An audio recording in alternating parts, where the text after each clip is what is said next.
Hello, good morning. Welcome to listen to your story and learn a moral program. This is your storyteller Kevin Narendra, SA English at PA School, Velchatla Muslim Mandal Eluru district. Today's story is Teachers Deserve Respect. Teachers deserve respect. Once a thief entered the king's orchard and climbed the trees to fill his bag with fruits. Then he saw the king with an old monk sitting under a tree. The monk sat on the ground while the king sat on a chair. The thief wondered, our king does not respect his teacher. No wonder our kingdom is not flourishing. The thief slid down the tree and said, your Majesty, your teacher deserves respect. Proper respect will give you great rewards. The king understood and regretted his actions. He rewarded the thief and apologized to his teacher.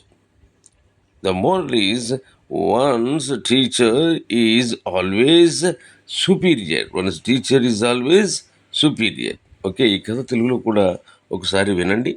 ఒకనొకప్పుడు ఒక దొంగవాడు రాజుగారి కోటలోకి ప్రవేశించి ఆ చెట్లు ఎక్కి కాయలు కోసుకుని పండ్లు కాయలు సంచులు వేసుకుందామని చెట్టు ఎక్కాడు.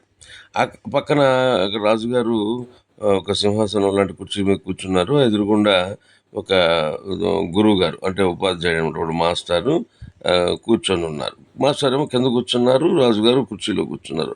ఆ దొంగ అది చూసి అర్థం చేసుకున్నాడు, ఏమిటి రాజుగారు తన గురువుకి గౌరవం ఇవ్వకుండా కింద కూర్చోబెట్టారు, ఇది చాలా తప్పు కదా, ఇలా అయితే మన దేశం ఏం సుభిక్షంగా మారుతుంది, దేశానికి ఏదో అరిష్టం ఉంటుంది అని చెప్పి అనుకుని వెంటనే చెట్టు దిగి కిందకి వచ్చి రాజుగారికి నమస్కరించి, మహారాజా మీరు గురువులు ఎప్పుడూ గౌరవించబడాలి, మీ గురువుని మీరు గౌరవిస్తేనే మరి మీకు అనేకమైనటువంటి రివార్డులు అవార్డులు వస్తాయి, అలాగే అందరూ మిమ్మల్ని మెచ్చుకుంటారు అన్నాడు.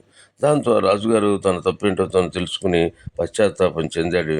అలాగే ఆ దొంగని సత్కరించి పంపించి తన గురువుకి క్షమాపణలు చెప్పి గురువుగారిని కూడా మంచి ఆసనం మీద కూర్చోబెట్టి గౌరవించాడనమాట. ఓకే, ఈ కథలో నీతి ఏమిటంటే ఎవరికైనా సరే గురువు ఎప్పుడు ఉన్నతుడే. ఏ వ్యక్తికైనా సరే ఉన్నత స్థానం ఎవరికి ఇవ్వాలి? గురువుకే ఇవ్వాలి. వాళ్ళ మనసులో నేను గురువు కంటే గొప్పవాడిని, లేకపోతే అందరికంటే గొప్పవాడిని అని ఏ వ్యక్తి కూడా అనుకోకూడదు అనమాట. గురువే దైవం అన్నారు, అందుకని అనమాట.